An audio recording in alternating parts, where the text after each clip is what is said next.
James Ernest, Gruel and Truth Radio Network, here with Larry Brannon of Ring Warriors. Larry, why do you love pro wrestling? Well, I got a little background in it, so I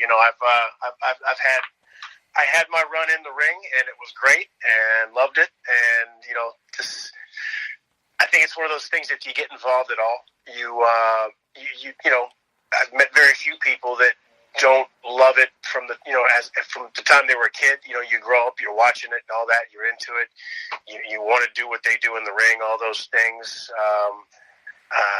I was certainly one who was fortunate enough to be able to do it, to travel the world, to be in with the big companies at different times, and also I certainly got to do it at a better level, or a higher level. I won't say a better level, but a higher level, I guess, than a lot of guys. Not as many as others, of course, not as high as others, but I think it's one of those things that if you grow up with a love of it, it gets in your blood, and I don't know that it ever really goes away.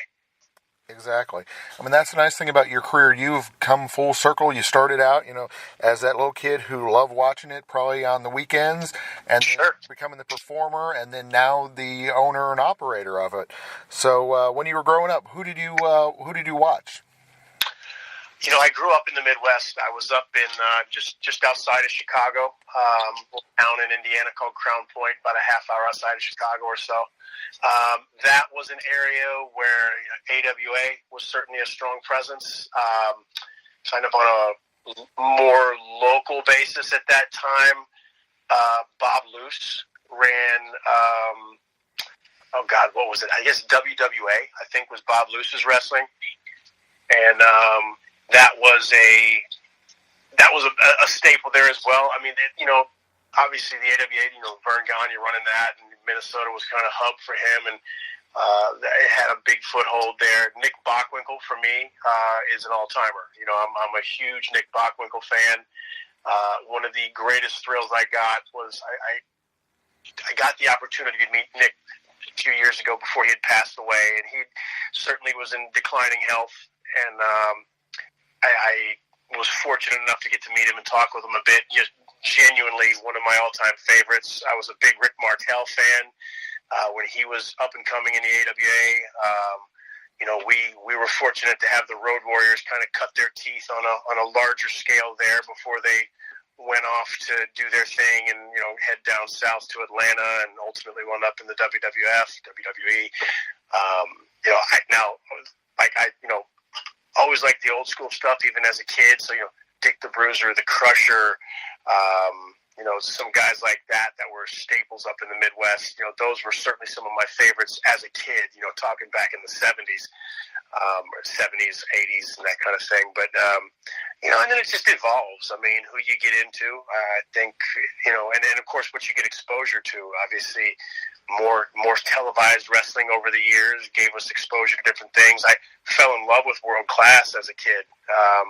The Von Erichs, the Freebirds. Chris Adams was like one of my, big time favorites way back when, watching World Class.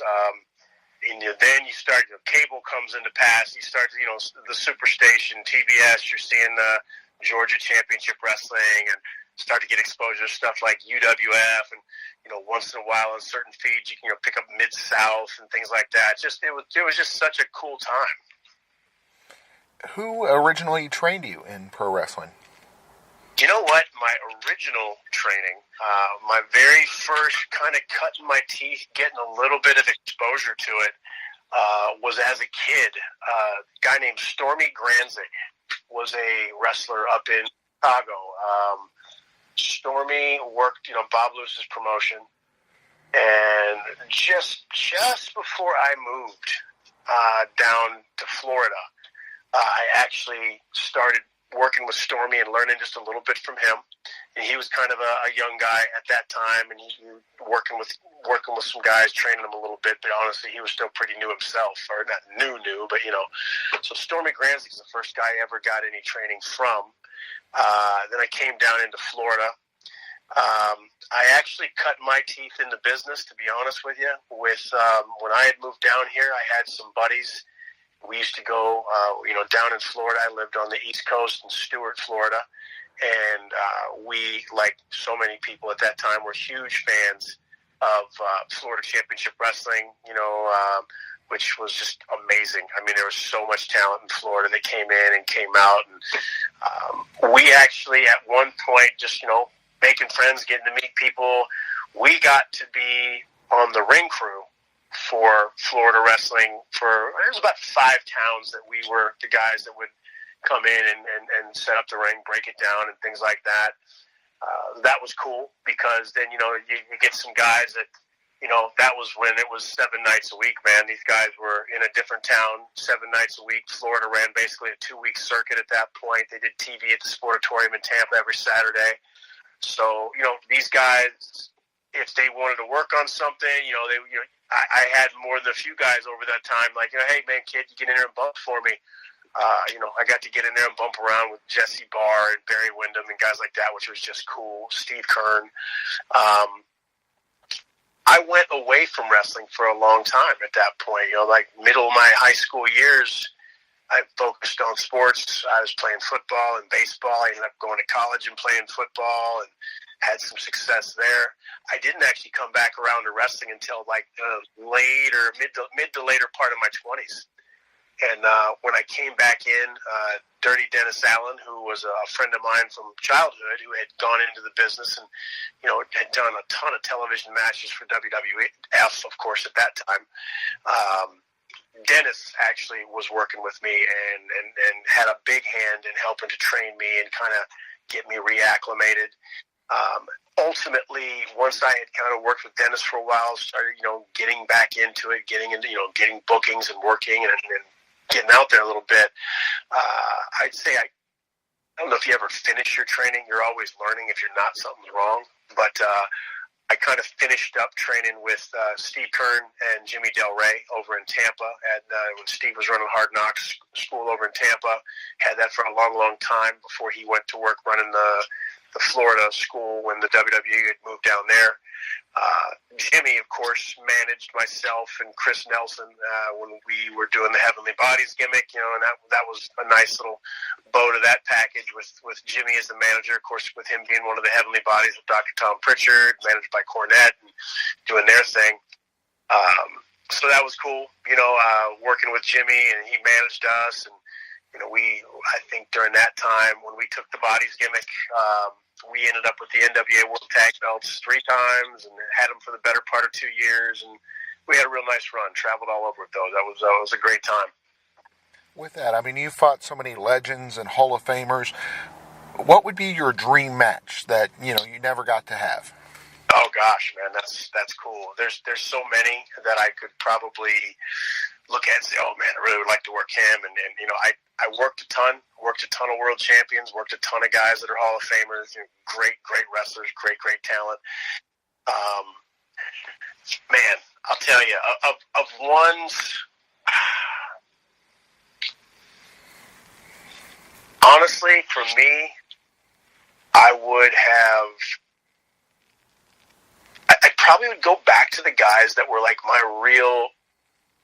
favorites when I was younger, when I was coming up, because I'll tell you, I think you lose when you're in the business and you're working and you're wrestling and you're getting in the ring with some of these guys. You kind of, the fan in you fades a little bit, that part to where you got the heroes per se, I got to work with Dusty Rhodes, that was a thrill. I got to work with Barry Windham in a regular match, not just, banging around and taking bumps for him when I was a kid. I would have given my freaking left leg to get an opportunity to work with Nick Bockwinkel or to work with a Rick Martel. I would have, anything. That would have been just so beyond cool. That stuff like those two really stick out for me as just two of my all-time favorites. So that's the two I would have loved to have gotten, and really by the time I was up and getting at it, that just really wasn't a possibility. Rick was still working a little bit, but he was at the end. Yeah, because he ended up having that big comeback in WCW, but then he had some health issues. Yeah, Rick, I know Rick had, as I recall, There were knee issues, of course, back issues, and for him, he never was able to really get back healthy. He's a guy, I got to tell you, Rick Martel is such a talented wrestler. He was so good, and I think historically he probably doesn't get his just due. I really believe that, because he was such a great champion in the AWA when he was coming up. And in the WWE, talk about an about face, going from that clean cut milk and cookies, the Canadian, good looking boy next door, good athlete, big guy, always had a good look, and then doing the model thing and all the stuff. And he did the tag work with, the Can-Am connection. And he had a hell of a run. He was a great, great talent, man. It would have really been nice to see him keep healthy and be able to go a little longer, although he had a very long and successful career. So, but he was an awesome wrestler. But I would have loved to have worked with guys like that. To me, Bockwinkel, listen, I'm like everybody. Ric Flair. Ric Flair's a great wrestler. If he's not the greatest of all time, he's certainly right there. But I guess growing up in the Midwest, Bockwinkel was our Flair. He was that type of guy, that type of worker, but a little bit of a different approach. Rick was screaming and yelling and wooing and doing all that. Nick was the one who would just look at the camera and very systematically, very cerebrally just tell you why he was better than you and why you had no business even considering being in the ring with him. And it's just his approach, his style, and then in the ring, he was a technician. He could wrestle. He could chain wrestle. He could do whatever you want to do. But if it needed to break into a brawl, and if he needed to get his hands dirty, he was perfect for it. He was an amazing, amazing wrestler. Exactly, just so well-rounded and so underappreciated. Yep. So tell us about the original Ring Warriors and how it got started. Well, gosh, the original incarnation of Ring Warriors as a company goes way, way back. I think, this was Hiro Matsuda, my business partner, Howard Brody. They got this thing started, and, it was, they did their television taping here. They had some distribution deals overseas. They had some really legitimate good success with this thing and did very well. They had the ups, the downs, they're trying to make a splash, doing well. They were profitable and strong, had good distribution, mainly in overseas markets. Vince certainly was trying to get his product everywhere. And I will tell you, abroad, Ring Warriors was definitely viewed as viable. They were viewed as legitimate competition overseas at that time. And, we're talking now back in the 80s, Unfortunately, when Hiro Matsuda passed, that put things on a very serious hold. He was certainly the majority owner of it. And it got to a point once Hiro had passed that they really weren't in a position to keep it moving forward, which was unfortunate. Howard maintained ownership of the name for years and years and years. It would occasionally, Howard, of course, Howard Brody, for most that know him, he's got his, those NWA roots. He was the NWA president, ran the NWA Florida territory for a long time. He would run that occasional Ring Warriors titled show. I think, and for him, there was probably, I'm certain part of that was making sure to keep the brand and the trademark all on the up and up and, considered to be still in use, those sorts of things. But I know he always took a great pride in getting to run a Ring Warriors show as well. I was a part of a couple of those here and there as I was kind of coming up and doing different shows and things like that. And, kind of push it back a little bit. And when we kind of brought Ring Warriors back into play, it was Howard, myself, another gentleman, Paul Jones, a good friend of ours, business partner of ours down here in Florida. And, we were running some house shows down in Florida. We started doing some TV tapings down here in Florida, some things like that. Paul had other business opportunities that were taking priority at the time, certainly a bigger matter. So Howard and I pretty much ran with it from there. We got a good amount of episodes recorded, done. had those in distribution. They were airing in Europe, they were airing in Asia, parts of Africa, some smaller island nations, things like that. But had a multi-year run of distributing the episodes that we had put together over a couple of year span. And then we kind of went dormant because, to be honest with you, I will tell you, wrestling is a business that, if you're not careful, if you let your passion and your love for the business and all that good stuff, if you let that dictate your business moves, you're going to be broke soon. And that's the reality of things. And one of the things we were pretty resolute about was that is like, hey man, listen, we're not going to let this is something we want to do and we love doing it and we're proud of what we're doing with it, but not going to let it bankrupt us, either one of us individually. There's too much at stake. So we got to a point where just the return wasn't what it needed to be, and we weren't really willing to sink a lot of money into it. And it was time to put it aside for a while, and we did. And we had this opportunity that, give or take, 8 to 12 months ago, started being discussed, bandied about, came about with Global Genesis as one of our major partners in this. And, they're an outfit that we had talked with previously about doing some business when we were taping and doing distribution overseas. We never were able to put things together with them in a manner that was, what either of us viewed a great fit, but, open lines of communication, and it was good. And when they had some opportunities open up, they wanted to go with wrestling, and they immediately thought of us. We started talking again, and Howard Lipkin, who is a gentleman he's a part of this package as well, as far as the partnership, the ownership, and putting this whole thing together, kind of got us all sat down at the table, and we started to lay things out, put the numbers down, the proverbial dotting of the I's and crossing of the T's, and we were able to put something together that was a good fit for all involved and makes sense.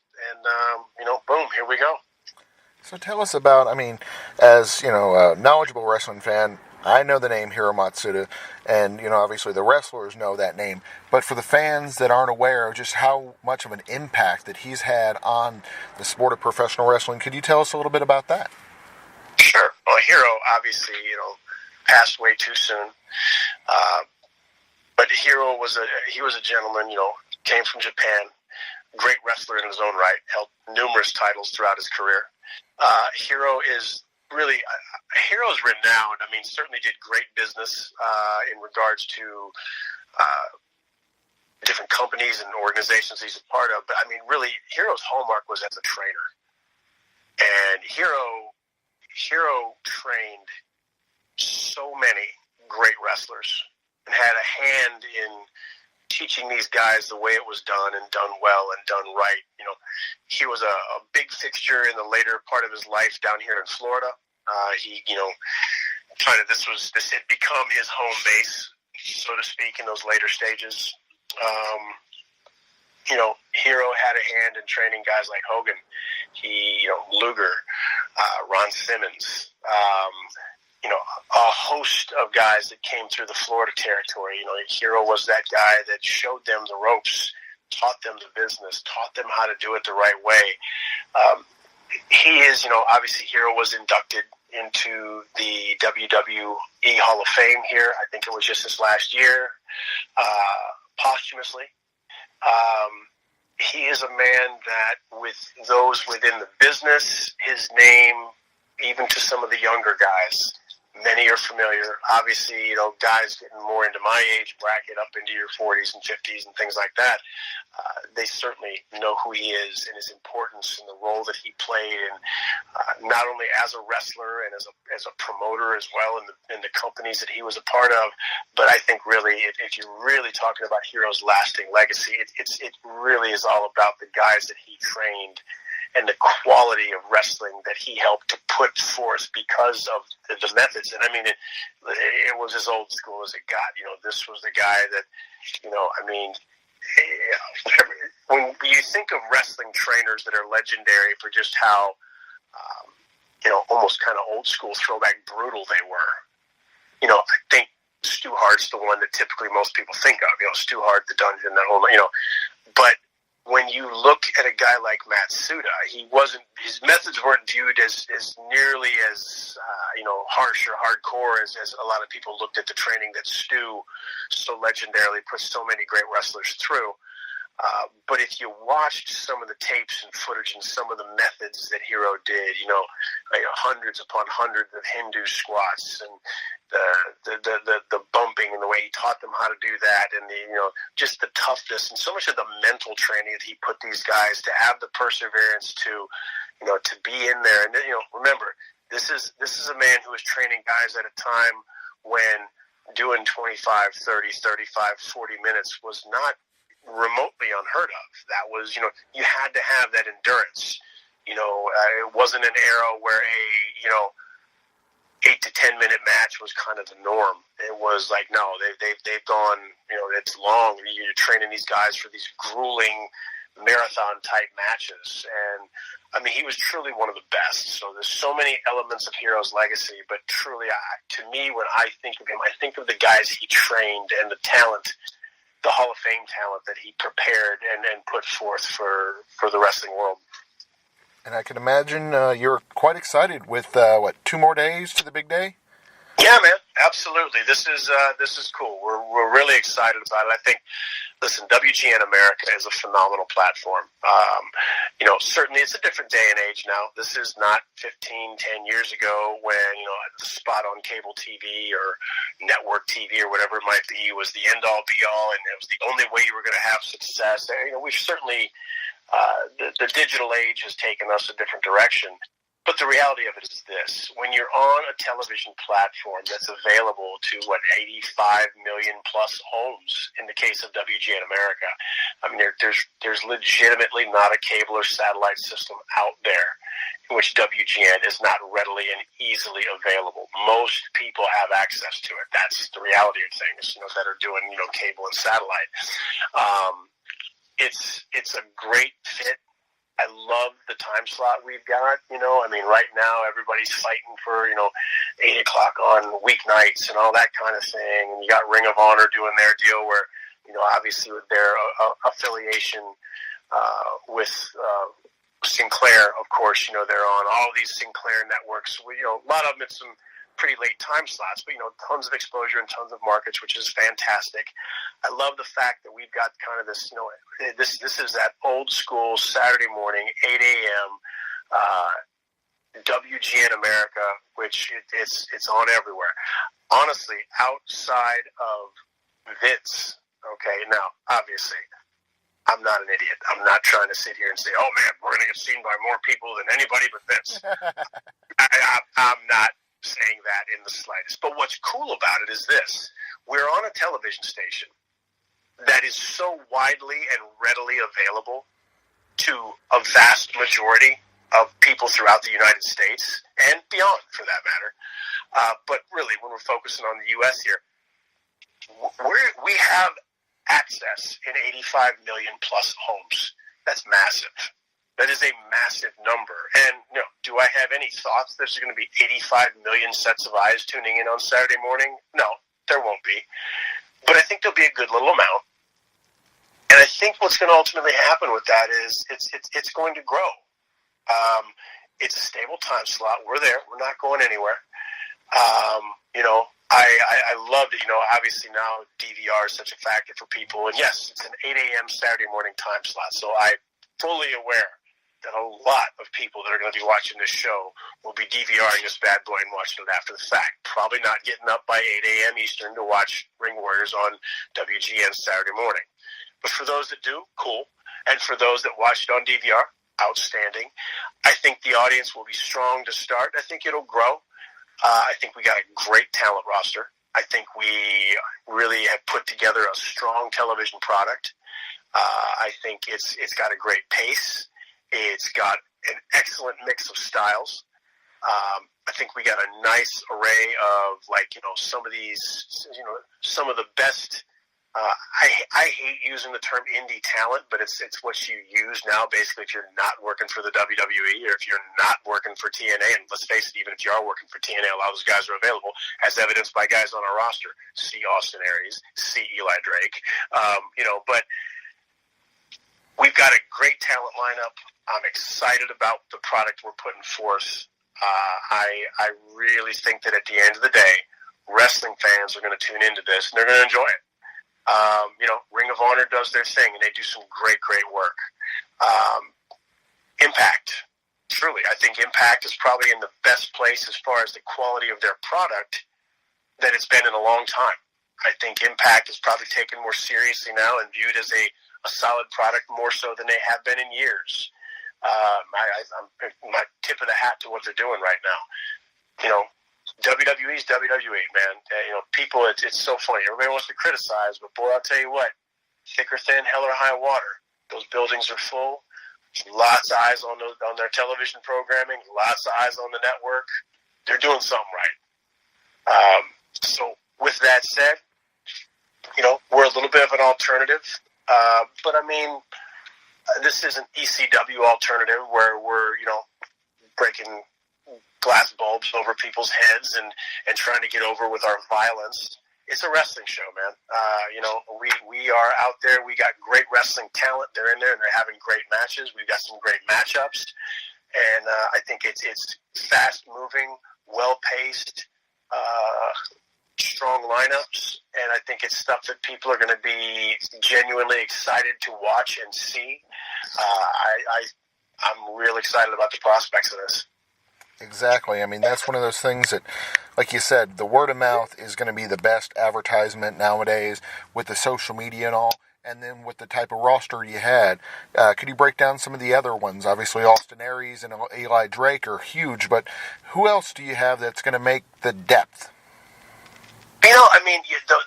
Those are names that are there, and that people know them real well from their time on Impact. Aries, certainly, he's been all over the place. You got guys like a Jeff Cobb, who is doing some great things right now. Jeff is all over the place, and Jeff is in that. He's in our heavyweight title tournament that will be kind of as part of the first several weeks here of our television program. You'll be seeing our television. The focus, a big focus, will be crowning our heavyweight champion. And that's a big part of that. So Jeff Cobb is a part of that. Drake's a part of that. Aries is a part of that. Alex Chamberlain that you had on last week. Alex is a big part of that tournament. Alex has had some great success. He's man, such a good talent, such a good hand. Martin Casas. People know Marty the Moth. That's Marty Casas. He's a part of our roster. Great talent. He's just such a cool character, such a talented worker. Alexander Hammerstone, who's been a big presence out on the West Coast for several years. The guy, phenomenal look, ridiculously talented athlete. This guy can pretty much do anything. He's fantastic. So Hammerstone's a part of this whole deal. Tokyo Monster Cahagas, who is I believe he's a two-time NWA World Heavyweight Champion. He's a guy been all over the world, very well known amongst wrestling fans. He's a brutal guy. He really gets after it. Guys like Chris Bay. Chris Bay is a light heavyweight type of wrestler who just, this explosive, athletic, does some amazing things. Your tag team competition, you got the 1%. There's staples out on the West Coast right now. They look like $1 million. These guys can go like crazy. I think people are going to really enjoy watching them. People that were watching Ring Warriors from several years ago when we were doing our taping our stuff in Florida, distributing all over Europe. The Slambinos were a staple. The Slambinos, and you've got AJ Genazzo, you've got Francisco Chiazzo. They're staples. They're still there. And they've been joined now. They've added into the mix with the Slambinos. You got Glenn Gilberti, better known as Disco Inferno in some circles. Glenn's kind of the management for those guys now. He's not so much looking to be in the ring, but he's definitely guiding these guys. I'm excited about Francisco's new documentary. Oh, yeah, Journeyman. Yeah. Very cool, man. I know that they had their premiere on that I believe it was in Nashville. And I've heard nothing but good things about it. I've seen all kinds of clips and stuff from the trailers and all. And Francisco is, he's certainly communicated and kept us up to speed as that thing was developing and coming along. I truly can't wait to see the full finished product. I've got to see lots of snips and cuts and all that kind of stuff, but I think it's going to be very, very cool. I think that's something that, man, listen, Francisco Chiazzo is truly, I mean, you talk about a wrestler's wrestler. He's that guy. This guy's a throwback. I mean, honest to God, this guy probably came down the pike about 15 to 20 years too late, because he is the epitome of that guy. You know, if you want to see a guy who lives his life like the guys did, as close as you can, okay, back in the days of the territories, you know, that's him. I mean, it's him. The guy lives, eats, sleeps, breathes it. He is all about wrestling, and it's 24/7 with this guy. I mean, it literally never stops. You know, he's dedicated the vast majority of his life to the business, and I mean, and honestly, he's just gotten nothing but better as he's gone along. He's a guy who just gets it, man. He understands entertaining the crowd. He understands going in there and working, whether you're feeling good or you're not feeling good. Always puts on a great show, always entertains, tough as nails. I mean, he is that guy, just a total throwback, but truly one of the most entertaining guys on the circuit right now, hands down. Yeah, I mean, he was phenomenal. Same thing like Alex. We had him on 2 weeks ago. Just, I mean, great guest, very informational. Yeah. And you could tell, like you said, I mean, just it is his life. It means something to him. Where sometimes nowadays you get the younger wrestlers that, you know, they're in it because, you know, their original sport might not have worked out the way they wanted to. But him, it's who he is. You know, the funny thing with Francisco, honest to God, man, I mean, I've known him for years and years and years, and he and I have gone toe-to-toe many, many times. I don't know. I honestly couldn't tell you if he actually played another sport, per se. He is so not the stick and ball sport kind of guy. I mean, he's got, certainly like any normal guy, he's got periphery awareness of, you know, football and baseball and all those things. And, you know, but to say that he's fairly indifferent to all of those sports would be an understatement. I mean, he is all about wrestling, period. Mm-hmm. And that's it. And that's his life. That's what he loves. That's what he's into. It's 24/7 with that guy. So you've got the heavyweight title, you got the tag titles. Are there going to be any other championships? Well, tag titles, what we're, you know, the first thing we're addressing right out of the chute is getting a heavyweight champion. You know, in the previous run of Ring Warriors, in which we were doing all the overseas European distribution, our champion throughout a vast majority of that time was a guy who works out of Florida, not a ton anymore, but he's still around, who's just a stud guy, the marquee, Bruce Santee, and he was our champ for a long run, represented us well, you know, big, you know, 6'6", 285-pound, but athletic, charismatic, great talker, just everything about him. He was just all kinds of talent. He's still doing things. You know, he's not with us at this point. Never know what'll happen down there. But the tag titles, I think, we'll be addressing shortly. You know, you're going to see the heavyweight title tournament take front and center. We want to get that taken care of. Tag titles will likely be next, you know, from what we laid out planning-wise. I think that's next in line after that. And then I think we'll kind of really zero in. I think we have every full intention of a ladies champion as well. And, you know, we've got our ladies division, you know, some of the talent you'll see early on. You're going to see Melissa Anderson. You're going to see Santana Garrett. You're going to see,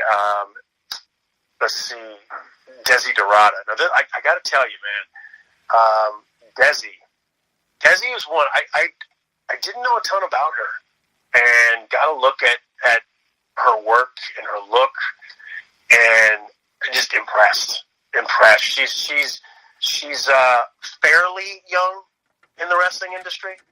But man, her athleticism, her look, and her ability that's there, it jumps off the charts at you. I mean, she can flat out go. Nicole Savoy is another one who you'll see in our ladies division as things progress forward. I take Nicole, the best way I described her, I know fans of Shimmer, are familiar with Nicole. Nicole is one who, you get those girls, women in the wrestling business, and there's some of them, and you look at them, and you're looking at them going, all right, dude, she's pretty hot, but she looks like she could absolutely just whoop your ass. And that's Nicole. When I saw her, I said, I dig her because she's attractive, but she looks like if you went up and started talking with her and she wasn't buying what you were selling, she'd probably just drop you. Wow. And that, to me, I got to tell you, listen, no disrespect to the ladies that are doing their thing in some of the other companies, because I think they're amazing. They're great athletes. Many of them are, just stunningly beautiful women. So, I mean, just great. But I'll tell you what, I like a wrestler like a Nicole Savoy, who, yeah, very much attractive, beautiful girl. But you can tell when you just look at her, she's all business.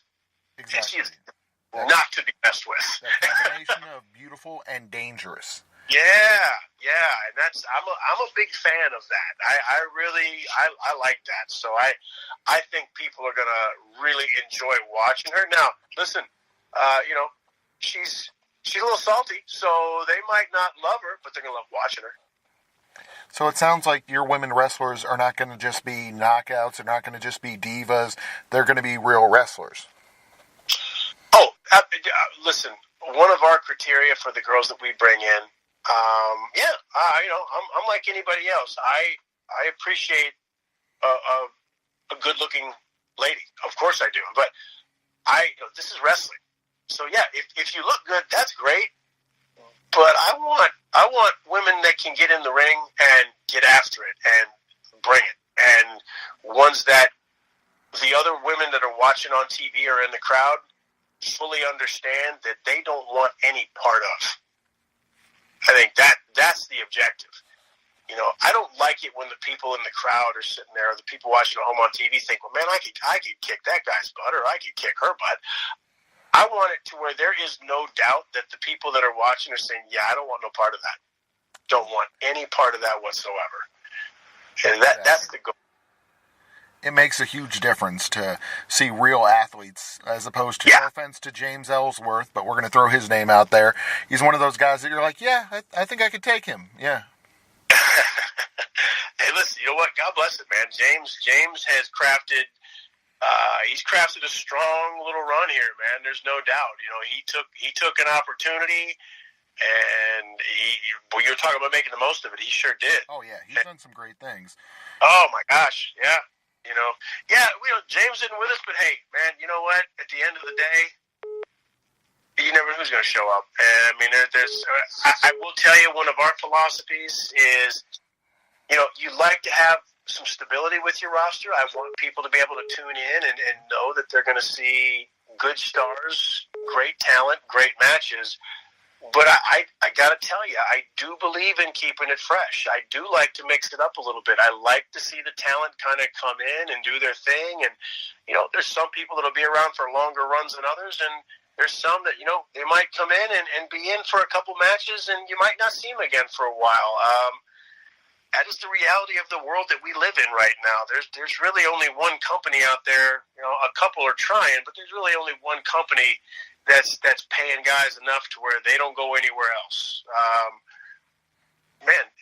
That's the beauty of it right now. I don't know that there's been a greater time in the wrestling business for companies that are outside of that scope of the WWE. The talent that's out there right now is top shelf. You've got these great athletes that take themselves, their sport, their craft so seriously. They can do things in the ring that not that long ago people couldn't really even imagine, much less see.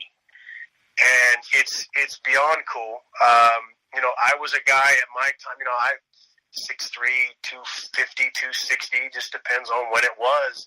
And I was agile. I mean, I was coming off the top rope. I flew. I did a lot of things. I was a big athletic guy, and that was great for me because I was certainly a little bit of an anomaly, and I was maybe a little ahead of my time in some of that stuff. But I hesitate to even mention it like it's noteworthy at this point, because when you watch some of the stuff that's going on right now, it's absolutely amazing. Exactly. It's kind of a genesis. It's kind of a rebirth in professional wrestling because, like you said, with the influx of talent and there being several companies that people have the option to work with, it's no longer just, it's either this or the highway. It's now a nice mixture. Yeah, no, absolutely, man, absolutely. And there's a lot of options. You're seeing more and more in recent years guys that have an opportunity to work for the WWE on a full-time basis, sign a deal, have that stabilized income. And you see them, some of them take it because, I mean, let's be honest.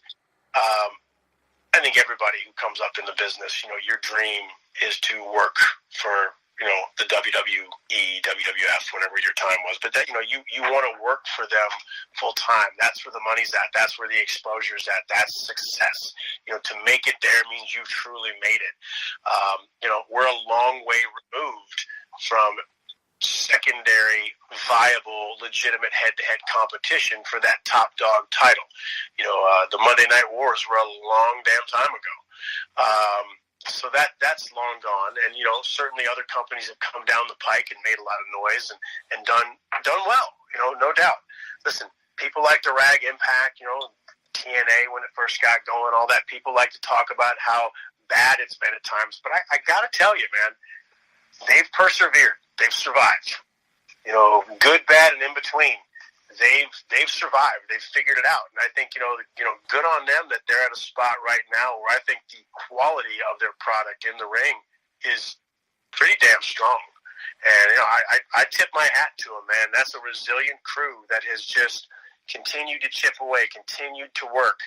They've made their mistakes. They've had their hiccups. They've had things that haven't gone well, but they've kept at it. They've persevered, and right now, I think as far as the quality of that show, it's at a good place. Ring of Honor has been well respected amongst a lot of people within the business for a long time. They do some great things over there. They really do. I love the business that they do. Great, talented roster. It's an amazing product. There's some phenomenal, companies that are out there right now that are doing things, both international and domestic, kind of not too far from us. Our hub right now where we do most of our taping and all that is out in Las Vegas at Sam's Town. Go over into California, get up, in that LA area and stuff like that.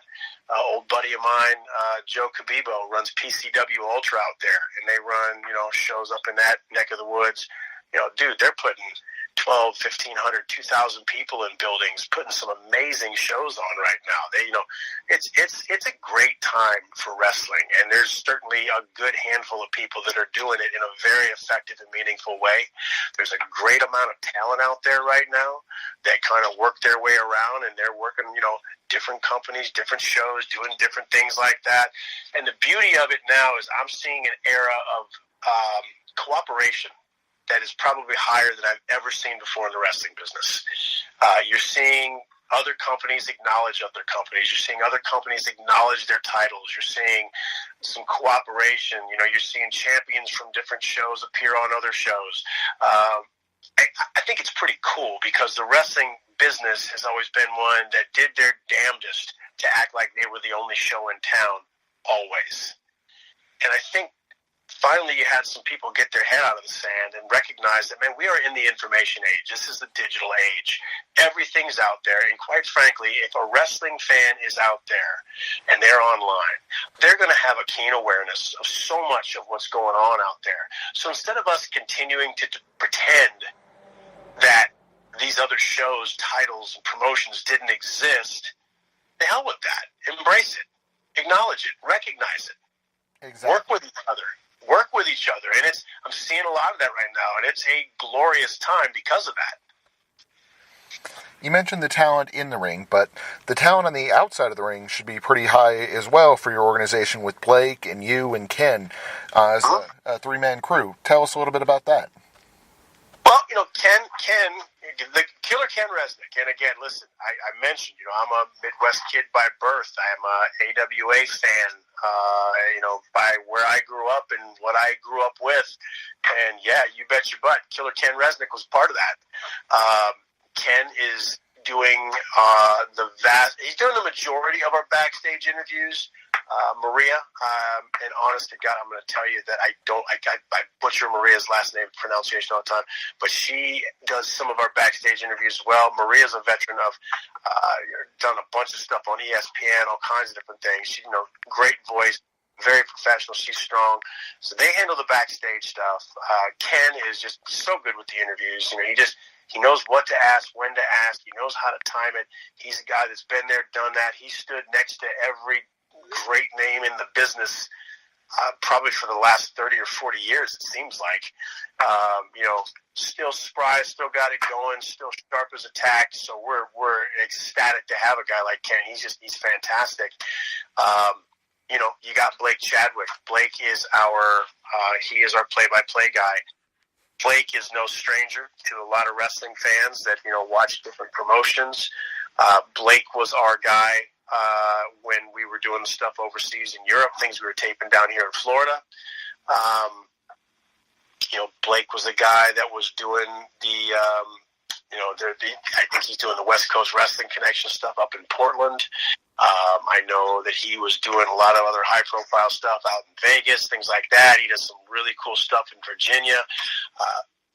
But Blake, it's funny, Blake also does MMA. I think Blake's done some boxing. Blake has done college basketball. Blake, this guy's everywhere. He's as knowledgeable a sports guy in general as there is, and as far as a wrestling perspective goes, I'll put his knowledge against anybody's that's out there. He knows the names, he knows the moves, he knows the finishers, he knows the feuds, he knows the quirks, the traits. I don't know that there's a guy that we can put in front of him and say, okay, we're bringing such and such in for a run. He's an encyclopedia. He knows the stuff. Great looking guy, charismatic, great voice, just awesome on the call.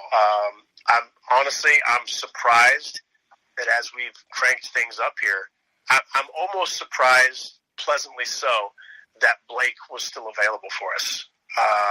The fact that he's not already working for one of the big companies is surprising and honestly a little bit disappointing. They're missing out. But you know what? Their loss is our gain. We are ecstatic to still have him in the fold. And Blake is he's truly, in my opinion, he is the best play-by-play guy in the business right now that's out there. He's fantastic. And then you got, I'm handling color duties. And listen, I've certainly, my legacy is in the ring, of course, and and I'm proud of that, and I've had a good run and enjoyed it. But I also have been fortunate enough, I'm one who's known as a guy who, I don't know if I'd say I'm a good talker, but I sure the hell like to talk. And I've done a lot of color work over the years. I've paired up with Kevin Kelly on some different projects and done some different things with different companies. So I'm a guy that when I got out of the ring on a full-time basis, I've done a lot of sports radio as a host. So I'm certainly not afraid of a microphone. I can add that perspective to the show of a guy who's been in the ring. And knows his head from his backside. And one of the things I like about doing it, I'm part of the ownership here and part of the management team here with Ring Warriors. So one of the things I do like about that position is, I know our vision. I know what we're trying to do. I know where we're trying to go. So I think it's a great privilege that I'm able to sit out there on a weekly basis, talk about the wrestlers we've got in the ring, the matchups we have in the ring, the product that we're putting on the airwaves, and I know the background. I know the mindset behind what we're trying to accomplish with it. So I think that's cool that I get an opportunity to express that. Working with Blake is a dream. He's easy to work with. Just the back and forth and the flow with Blake is something that I think it comes easy, and it'll just get even better as time goes by.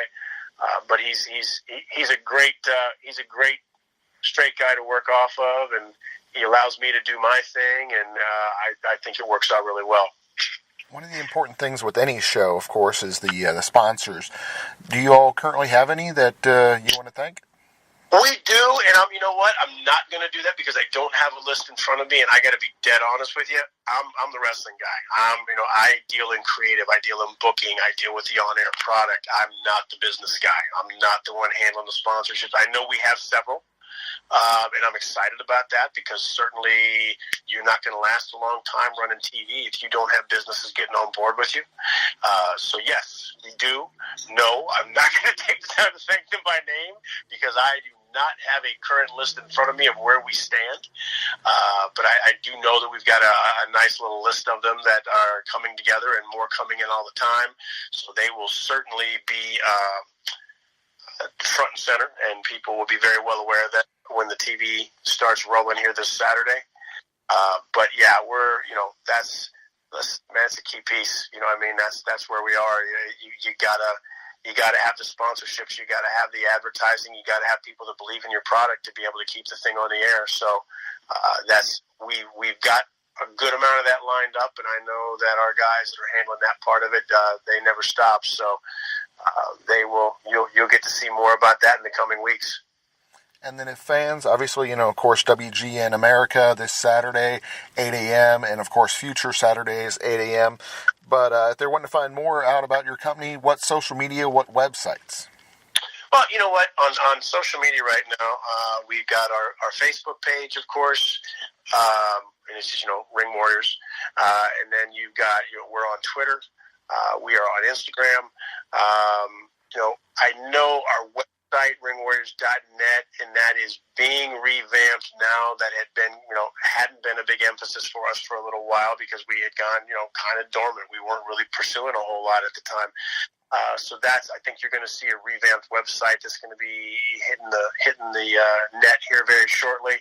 I think it's still out there. It's there, but I think when the reboot is ready to go, we'll certainly make a big deal of letting people know about that. But I think right now, man, you can get plenty and tons of information about what we're doing, show times, future TV tapings, air times on WGN, other breaking information, talent signings, that sort of thing. That's all going to be your best options are to catch us on Twitter and to catch us on Facebook. I think that's your best places to be right there. Excellent. I'd like to thank our guest, Larry Brannon, host of Ring Warriors, for being on the show today. Yeah, thanks for having me. I really appreciate the time, and we're very excited, man. Everybody tune in, watch it, set your DVRs. Let's have some fun.